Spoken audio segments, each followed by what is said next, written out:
Kita beranjak ke informasi lainnya, Saudara. Polisi masih mendalami kasus perundungan yang berujung pada perkelahian antar siswa SMP di Grobogan, Jawa Tengah. Diduga akibat perkelahian tersebut, salah satu siswa meninggal dunia. Polres Grobogan masih mendalami kasus perundungan yang mengakibatkan meninggalnya pelajar Angga Bagus Prawira. Polisi telah memeriksa 10 saksi baik dari teman korban maupun pihak sekolah. Sementara dari hasil otopsi ditemukan luka benda tumpul di leher korban. Saat ini kami sudah memeriksa 10 orang saksi yang terdiri dari 6 orang siswa, kemudian 4 orang guru. Kemudian saat ini kami masih mendalami penyelidikan. Kemudian hari ini kita adakan gelar perkara untuk menentukan bahwa yang bersangkutan apakah bisa dinaikkan untuk menjadi tersangka atau tidak. Kami ada diduga berhadapan dengan hukum ada 2 orang. Ini masih kami dalami semua, masih dalam tahap pemeriksaan. Pihak sekolah mengaku telah mengawasi aktivitas siswa selama belajar mengajar. Namun, kepala sekolah bilang sekolah punya keterbatasan dalam pengawasan siswa, utamanya saat jam istirahat. Pihak sekolah telah menyerahkan sepenuhnya kasus ini ke polisi. Kami sebenarnya sudah mengawasi, karena itu kejadiannya kan di jam istirahat. Sehingga kan nggak mungkin kami harus memantau di masing-masing lokasi. Walaupun kami ada CCTV, ada CCTV-nya, tapi yang di lantai atasnya nggak ada, yang ada di lapangan. Dan CCTV-nya sudah diamankan pihak. Sementara orang tua korban berharap kasus meninggalnya sang anak diusut tuntas dan pelakunya mendapat hukuman seadil-adilnya. Punya sakit apa itu memang nggak pernah ada. Itu nggak pernah, itu cuma bohong, itu cuma dia mengelak sepertinya dari pihak guru itu. Padahal dari guru BK juga menyatakan itu memang ada perkelahian gitu. Ya, tapi kan intinya dia dibully banyak orang satu lawan banyak posisinya gitu. Dia udah nggak berani, tetap dikeroyok terus, udah kalah masih dikeroyok. Mohon bantuannya supaya itu kasus ini tidak terulang lagi, terus posisinya minta bantuan seadil-adilnya. Mengingat kasus ini melibatkan anak di bawah umur, polisi menyatakan telah melaksanakan proses penegakan hukum sesuai aturan perundangan yang berlaku. Tim Liputan, Kompas TV. Kita ulas kasus pelajar diduga tewas akibat dikeroyok teman kelasnya di Grobogan, Jawa Tengah bersama Komisioner KPAI Aris Adi Leksono. Selamat petang, Mas Aris. Selamat petang, Mbak. Mas Aris, kalau dari yang KPAI pantau di kasus Grobogan, sebenarnya bagaimana kronologinya? Ya, tentu sudah sebagian besar disampaikan oleh pihak kepolisian ya. Dan yang kami terima adalah terjadi perkelahian sampai 2 kali. Itu yang perlu digarisbawahi. Di sini ini menunjukkan bahwa ada lemahnya pengawasan tentunya, dan tentu ada lemahnya deteksi dini ya terkait kemungkinan terjadinya perkelahian, terjadinya kekerasan antar sesama peserta didik begitu.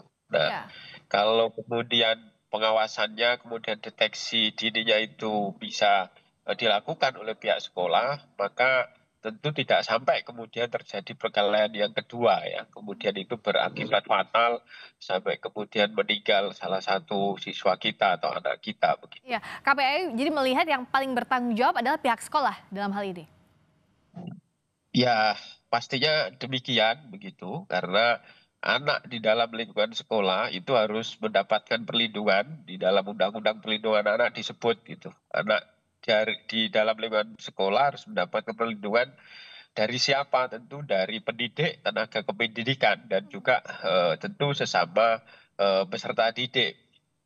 Maka langkah-langkah yang dilakukan oleh kepolisian saya kira sudah tepat, dan tinggal kemudian bagaimana prosesnya ini bisa cepat sehingga apa yang menjadi harapan keluarga korban, keadilan yang didapatkan itu betul-betul bisa terwujud begitu. Mas Aris, kalau dari yang KPAI dalami, apakah perkelahian ini terjadi di sekitar lingkungan sekolah pada saat waktu sekolah atau seperti apa? Iya, berdasarkan catatan kronologi hasil kami berkoordinasi dengan Dinas Pendidikan dengan Kemendikbud, terjadinya tentu di lingkungan sekolah dan nggak lama begitu kejadian perkelahian ini sehingga berujung fatal ya, seperti itu. Kalau KPAI sudah bicara belum dengan pihak sekolah? Karena kan apalagi perkelahian sampai 2 kali, kok yang nggak ada pihak sekolah yang misalnya bertanya ada apa atau tidak ada informasi seputar perkelahian ini? Ya tentu itu yang kemudian perlu didalami ya, dalam hal ini pihak polisian pastinya begitu, dan juga kami berkoordinasi dengan Irjen Kemendikbud dan dengan pihak sekolah gitu, agar kemudian ini menjadi perhatian, menjadi evaluasi bagaimana kemudian pentingnya pengawasan dalam konteks memberikan perlindungan agar tidak terjadi kekerasan di satuan pendidikan. Dan Ya. juga tentu tadi yang kami tekankan ya, bagaimana satuan pendidikan melakukan deteksi dini terkait perilaku-perilaku yang akan mengarah kepada terjadinya kekerasan, baik perilaku korban maupun perilaku dari pelaku. Karena sebenarnya kalau mampu mendeteksi kan itu bisa terkendali. Ya. Anak-anak pelaku itu cenderung agresif, anak-anak pelaku itu cenderung merasa lebih begitu. Superior begitu Dia ya? akan superior, ya, dia akan cenderung mencari-cari perhatian, kemudian juga mencari korban yang kemudian dia memiliki karakter yang kurang percaya diri, minder, inblander dan seterusnya. Nah, kalau dua situasi ini bisa dideteksi, bisa diperhatikan begitu, dilakukan pengawasan, maka tentu ini bisa terkendali gitu, sehingga hal-hal yang fatal ini bisa seminimal mungkin tidak terjadi di satuan pendidikan kita gitu. Mas, tapi di sisi lain juga kan pelaku ini masih di bawah umur. Bagaimana KPAI mendampingi baik itu pelaku maupun korban? Di dalam perundang-undang kami sudah diatur, Undang-Undang Perlindungan Anak, dan juga di dalam Undang-Undang SPPA, Sistem Peradilan Pidana Anak. Itu tahapan-tahapan terkait penanganan APH ini ada di dalam SPPA. Pendekatan restoratif justice, setiap tahapan dalam konteks penegakan keadilannya, menerapkan diversi dan seterusnya. Tentu mekanisme yang diatur di undang-undang ini harus kemudian dijunjung, ya kepolisian mengacu kepada itu tentunya, dan pada tahapan-tahapan berikutnya misalkan di pengadilan dan seterusnya. Dan yang paling penting tentu bagaimana hari ini pihak sekolah, pihak pemerintah daerah memberikan perhatian terhadap korban, keluarga korban, mulai dari pendampingan secara psikososial, kemudian pendampingan hukum jika dibutuhkan, bahkan kemudian juga bantuan sosial pastinya. Karena kita tahu pasti korban dan keluarganya merasa sangat terpukul begitu. Ya pasti. ABH yang di bawah umur ya, sekali lagi ada mekanisme SPPA yang kemudian bisa ditegakkan ya, yang bisa diterapkan dalam konteks memberikan keadilan kepada korban. Mas, dan juga yang harus dilakukan adalah kan pengawasan ini apa yang bisa didesak dari pihak sekolah. Karena kan kejadiannya sudah ada. Apakah memang proses hukum juga harus dikenakan terhadap sekolah tersebut?